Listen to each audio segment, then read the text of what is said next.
Now to a news alert, this one coming out of Spartanburg County. New information just into our newsroom revealing a Spartanburg County football player was killed in a shooting, and deputies are now looking for the person responsible. Investigators were called out to an apartment complex along East Main Street in Duncan Saturday night.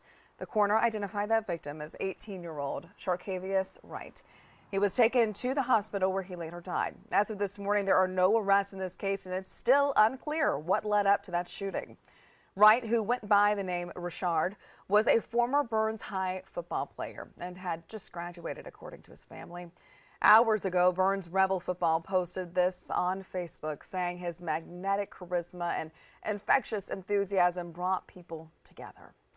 Burns High football coach also coping with the news, Reggie Shaw, saying his heart hurts for the wonderful life cut too short too soon. He said Richard was bright, funny, outspoken, and a leader on the football field, going on to say he will be terribly missed. Now, GoFundMe was posted by Richard's aunt, who says that he was heading to Benedict College to play football there and further his education. They're asking for prayers during this difficult time.